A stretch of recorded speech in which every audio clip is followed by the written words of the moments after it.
चीन में हुआ ओपियम वॉर उसके विकास की एक शुरुआत थी। यह बात आप जानते होंगे कि चीन में 2 बार अफीम युद्ध हो चुका है। पहला युद्ध 1839 से शुरू होकर 1842 तक चला था और दूसरा युद्ध 1856 से शुरू होकर 1860 तक चला था। इस युद्ध ने चीन के विकास में काफ़ी महत्वपूर्ण भूमिका निभाई है। यह वो युद्ध था जहां पर चीन को ब्रिटेन से हार का सामना करना पड़ा, पर कहीं ना कहीं इस युद्ध की वजह से ही चीन आत्मनिर्भर बन सका और उसने खुद को शक्तिशाली देश बनाने की ओर कदम रखा। चीन और ब्रिटेन के बीच हुआ अफीम युद्ध लोग आज लियो हुओ जियो याओ एडो के तौर पर याद करते हैं, जिसका मतलब होता है if you are backward you will take a beating. अगर आप चीन में हुए अफीम युद्ध के पहले पार्ट को जानना चाहते हैं तो आप डिस्क्रिप्शन बॉक्स में दिए गए लिंक पर क्लिक करके वीडियो देख सकते हैं, क्योंकि हमने उसके बारे में विस्तार से समझा है और उस पर एक वीडियो बनाई है। आज हम चीन में हुए अफीम वॉर के दूसरे पार्ट के बारे में बात करेंगे, जिससे कहीं ना कहीं चीन को मजबूती प्रदान हुई। यह बात सच है कि चीन उस वक्त इतना ज़्यादा ताकतवर नहीं था जितना कि आज है। यही वजह थी कि 1856 में हुए ब्रिटेन के साथ युद्ध को वह झेल नहीं सका। बताते चले कि जब चीन में पहला अफीम युद्ध हुआ था तो ऐसे में ब्रिटेन के सामने उसे मजबूरन घुटने टेकने पड़े थे और उसकी कई बातें भी माननी पड़ी थी। 1842 के बाद 1856 में वह वक्त आया जब चीन के अंदर ब्रिटेन के साथ जंग की आग फिर से भड़कने लगी। ऐसे में पहला युद्ध जहां ब्रिटेन ने अकेले ही चीन से लड़ा था, तो वहीं अब 1856 के युद्ध में ब्रिटेन के साथ फ्रांस भी आन खड़ा हुआ था। कहा तो ये भी जाता है कि उस वक्त यूएस यानी कि संयुक्त राज्य अमेरिका और रूस भी इस युद्ध में मौजूद थे, लेकिन अमेरिका प्रत्यक्ष रूप से ब्रिटेन और फ्रांस के साथ था। कहीं ना कहीं अमेरिका और रूस चाहते थे कि यह युद्ध रुक जाए, पर इस युद्ध ने चीन को हरा कर ही दम लिया। आपको बता दें कि जब 1842 के वक्त चीन और ब्रिटेन के बीच समझौता हुआ था, तो ऐसे में ब्रिटेन ने चीन से खुद को फेवरेट नेशन करार करवाया था। इतना ही नहीं, उस वक्त उसने राइट ऑफ एक्स्ट्रा टेरिटरी का अधिकार भी चीन से ले लिया था। ऐसे में नॉर्वे, स्वीडन, फ्रांस, रूस, अमेरिका भी चीन से राइट ऑफ एक्स्ट्रा टेरिटोरियल की मांग करने लगे थे। चीन ने उस वक्त इन देशों को भी यह अधिकार दे दिया। अब जब 1856 का वक्त आया तो ऐसे में क्वांटम बंदरगाह पर चीनी पुलिस ने ब्रिटेनियों पर हमला बोल दिया था।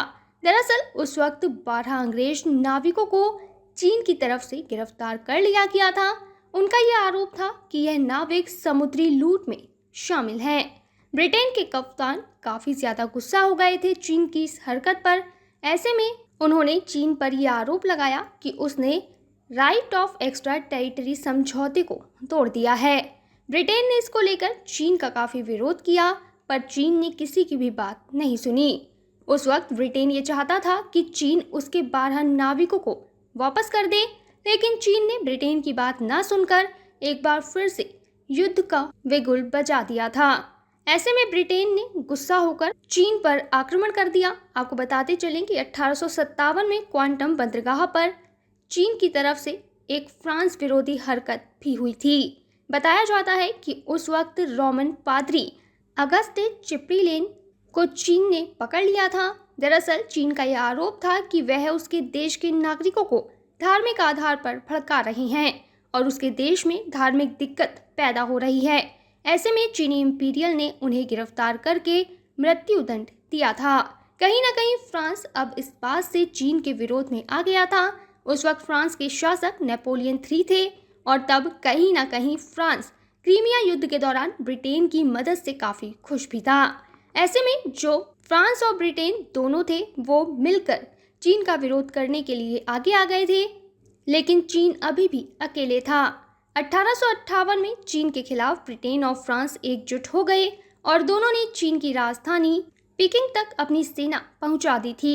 उस वक्त चीन के सम्राट को अपनी राजधानी छोड़कर भागना पड़ा था, क्योंकि कहीं ना कहीं वहां पर ब्रिटेन की सेना घुस गई थी। ऐसे में चीनी शासक पीकिंग छोड़कर चले गए। बताया जाता है कि उस वक्त विरोधियों ने चीनी शासक का महल भी जला दिया था। लेकिन तब हालात बिगड़ता देख रूस और अमेरिका ये सोच रहे थे कि वो कैसे इस पूरे मसले को सुलझा सके। ऐसे में दोनों ने काफी कोशिश की और 1860 आते आते टेंसिंग में एक संधि कराई गई। दरअसल उस वक्त चीन के हालात काफी ज्यादा बिगड़ रहे थे क्योंकि उसे आर्थिक रूप से काफी नुकसान हो गया था। वहीं कहीं ना कहीं वो सैन्य रूप से भी कमजोर पड़ रहा था। ऐसे में चीन और युद्ध करने की हालत में नहीं था। यह बात सब जानते हैं कि ब्रिटेन तब तक काफी ज्यादा ताकतवर था और उसने एशिया के कई देशों में अपना वर्चस्व भी फैला दिया था। वहीं जो चीन था उस वक्त अपने विकास को भी पूरा नहीं कर पाया था। चीन उस वक्त विकासशील देशों में शामिल हुआ करता था। ऐसे में चीन एक बार फिर से समझौता करने को मजबूर हो गया। इस समझौते के तहत अब चीन ब्रिटेन को अपने 11 बंदरगाह देने पर मजबूर हो गया। दरअसल उसके साथ जो समझौता कराया गया था उसमें ये निर्धारित हुआ कि अब चीन ब्रिटेनियों को अपने 11 बंदरगाह देगा और उन्हें खोलेगा। इतना ही नहीं बल्कि यांगस्टी क्वांग के 5 बंदरगाह भी चीन को ब्रिटेनियों को देने पड़े। यह बंदरगाह भी अब ब्रिटेनियों के व्यापार के लिए खोल दिए गए थे। इस समझौते में कहीं ना कहीं ब्रिटेन को काफी ज्यादा फायदा हुआ क्योंकि अब ब्रिटेन ने चीन से ये मनवा लिया था कि वह जब चाहे तब चीन के अंदर घुस सकता है।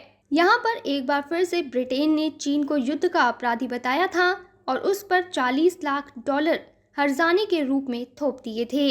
इतना ही नहीं बल्कि $20 लाख चीन को फ्रांस को भी देने की बात कही गई थी। यह बात तो आप जानते हैं कि उस वक्त फ्रांस और ब्रिटेन एक साथ थे, तो ऐसे में दोनों ने चीन को कमजोर करने में कोई भी कसर नहीं छोड़ी।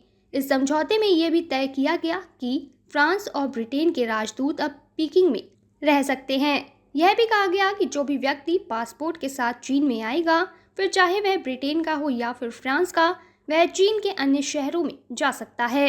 टेंसिंग संधि के तहत ब्रिटेन को चीन का कोलून नगर भी मिल चुका था, जिसे चीन ने 1997 में आजाद कराया था। ब्रिटेन ने अपने इस समझौते के तहत अफीम को पूरी तरह से कानूनी भी घोषित कर दिया था और उस पर लगे सभी प्रतिबंध भी हटवा दिए गए थे। इतना ही नहीं बल्कि अब एक निश्चित कर के साथ व्यापार को भी मंजूरी मिल गई थी। ये भी कहा गया था कि चीन अपने देश में ईसाई धर्म के प्रचार और प्रसार पर कोई भी रोक नहीं लगाएगा। इतना ही नहीं बल्कि उस वक्त चीन को इतना ज्यादा मजबूर किया गया कि उसे ये कहा गया कि जो भी पादरी या फिर जो भी अन्य धर्म के लोग वहां पर आएंगे उसको सुरक्षा देना भी चीन का कर्तव्य होगा। हालांकि उस वक्त चीन के हालात काफी ज्यादा कमजोर थे और वो कुछ भी नहीं कर सका, लेकिन कहीं ना कहीं ब्रिटेन और फ्रांस की इन हरकतों से एक नए चीन का जन्म हो गया था। आपको बता दें कि भले ही चीन ने अपने विकास में कुछ वक्त लगाया, लेकिन इस हरकत के बाद चीन ये समझ गया था कि उसे किस तरीके से खुद को आगे बढ़ाना है और लगातार एक विकसित देश साबित करना है।